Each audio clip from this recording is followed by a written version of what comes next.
Hey guys, this is Mr. Oxy, or otherwise you can call me Mr. VALE, or otherwise you can call me Mr. Metals, Mr. Minerals, or you can call me whatever you want, and I'll still respond.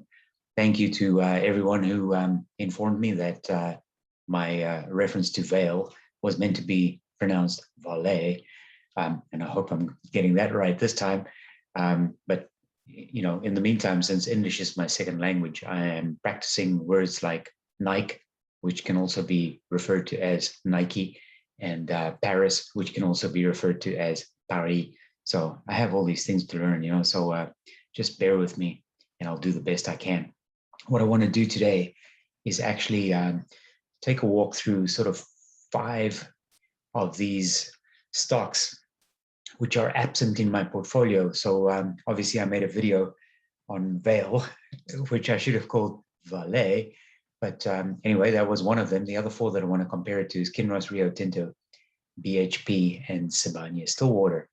Now, I have a preference for one of these 5, and I'm going to give you some more context to that in just a minute or so. But let's quickly take a look and sort of see how these ones stack up one against the other. In fact, what I'm going to do is I am going to remove myself from the screen so that let me see if that works. So I got the whole screen available for you guys to see. Anyway, so I have these 5 stocks in this order: VALE, Sibanye, and Kinross, and BHP, and Rio Tinto. First thing for me to recognize as a US tax person, in fact, I am Mr. International in addition to being Mr. Oxy, but I also have residency and citizenship in the United States. So as a result, as a US tax person, I have to buy VALE as an ADR. And I have the same if I were interested in Sibanye Stillwater. It's an ADR. BHP Billiton, or BHP, is an ADR, and so is Rio Tinto. The only one that I can actually buy without it being an ADR is Kinross Gold Corporation. ADR, for those of you who don't know, is an American depository receipt.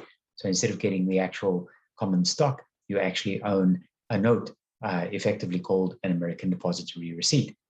There are 2 things that strike me about these 5 stocks. And by the way, the reason why I'm comparing these 5 is because you guys said, what about this one? What about this one? What about this one? And anyway, I just lumped all 5 of them together in one comparison. So VALE is mining and it's iron, and Kinross is mining and it's gold. I like to have a little bit of diversity, so automatically I start leaning towards Sibanye, BHP, or maybe Rio. But we need to dig just a little deeper into these 5 stocks in order to decide which one we might be interested in buying. So for the technical guys, which is not me, the stochastic score, if the stochastic is greater than 80, it means it's overbought. And if it's less than 20, it means it's oversold. So one is a complete sort of contradiction of the other. If we look at the 20-day raw stochastic, we can see that VALE is at 1 and Sibanye is at 11.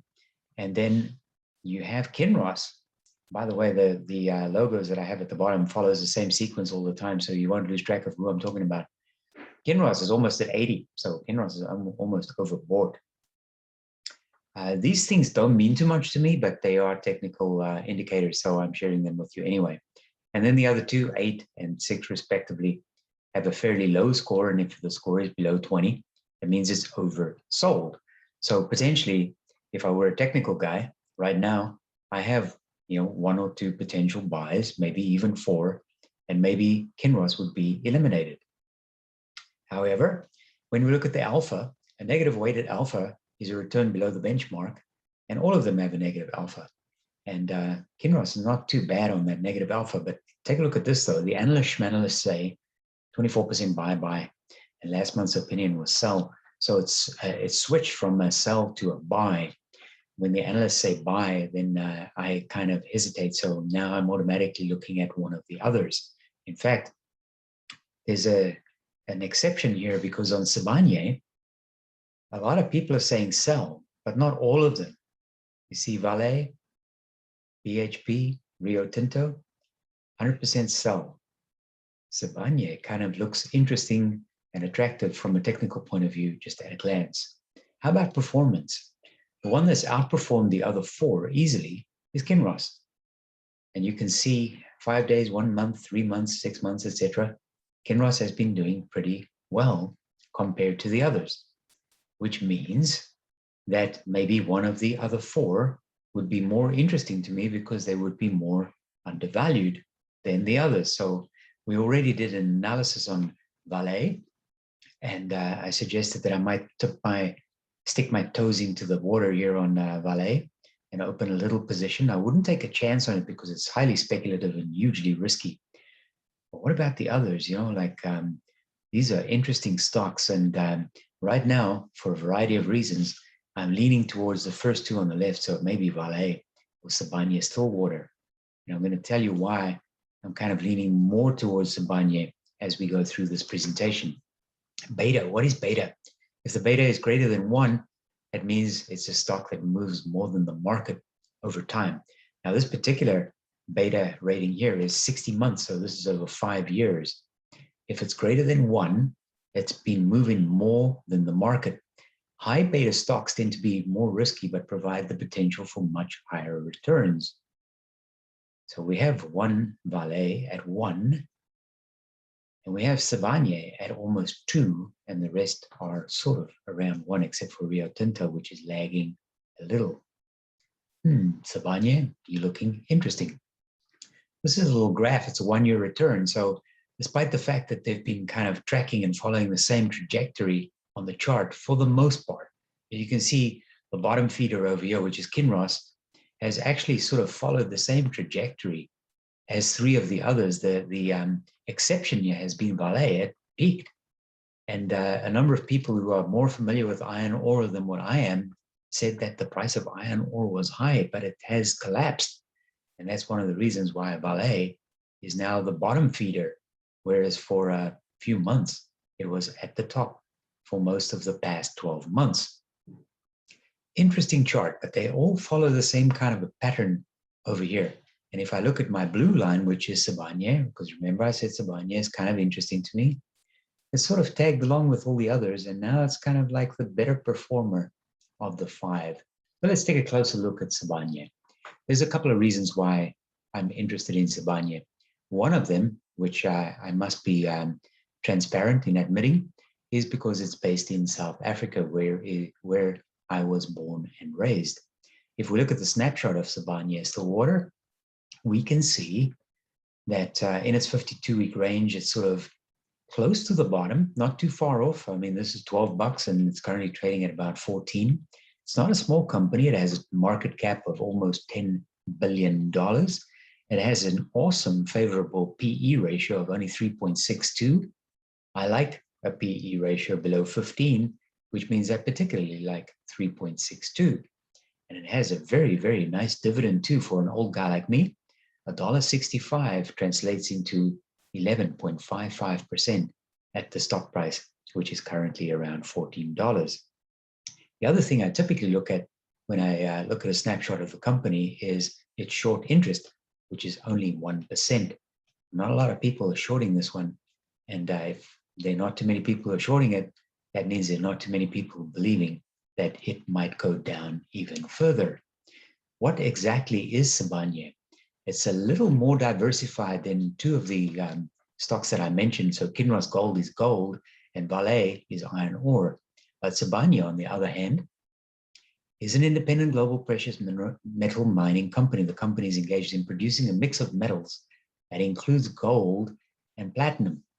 So for those of you who might be paying attention to mining, which, by the way, I haven't really been, this is relatively new to me. You might know that South Africa is very rich in gold and platinum deposits. In fact, South Africa is one of the largest producers of gold and platinum, respectively. The other thing I mentioned earlier on is that Sibanye is an ADR, an American Depository Receipt. And what that means is that I have a fee averaging between 1 and 3 cents per share when I buy it. And of course, if I reinvest my dividends, then that will be subject to 1 to 3 cents per share as well. So that's something that I need to look at, even though the fee is a once-off, because after that, if I own the shares, I can own them free and clear. I do need to be aware of the fact that I have to pay ADR fees when I make a buy. Now, how does Sibanye stack up against its industry? And this industry includes the other four plus a whole plethora of mining and mineral companies. The most valuable metrics here, if you want to look at the ratios, is PE, the price earnings, and I've already remarked that it's around 3.6. It's very, very favorable. And the price to book at 1.99 or 2 is also very favorable. The only thing to keep in mind here is that the price earnings is a trailing 12-month number, and the price to book is the most recent quarter.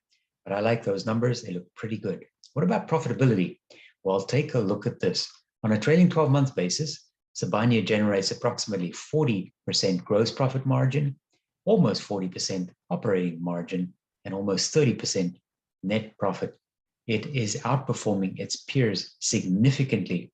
If you get away from the gross margin and start looking at the operating and net margin, you can see that on operating, it's nearly double what its peers generate.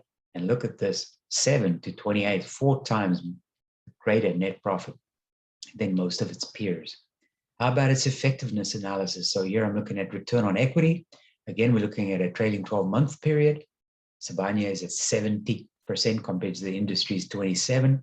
Return on assets, 34 compared to a negative. And return on investment, 41 compared to just 13. Is Sibanye looking good for you yet? Maybe it is. Maybe it's not. You can tell me in the comments.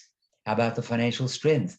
Its total debt to capital ratio for the most recent quarter is below the industry average. In fact, it's almost half. What about the change in debt? It's lower and lower than the industry too. What about the quick ratio? You guys will know by now, always look at the quick ratio. What does this tell me?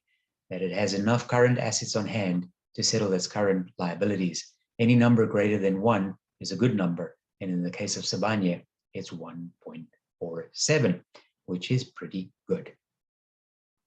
Looking at the graph, if you look at the metals and mining industry as a sector compared to, or actually you can look at this 2 ways. The little blue line over here is the S&P 500. And then the dark green line is the material sector and the metal and mining industry is this little lagging indicator at the bottom here. So if you were invested in the metals and mining industry sector, you have been taking a pounding. You have been getting whacked as this industry has, the sector really has just declined over the last few months. After it hit a nice little uptick in May, it's just been on a steady downturn all the way since then.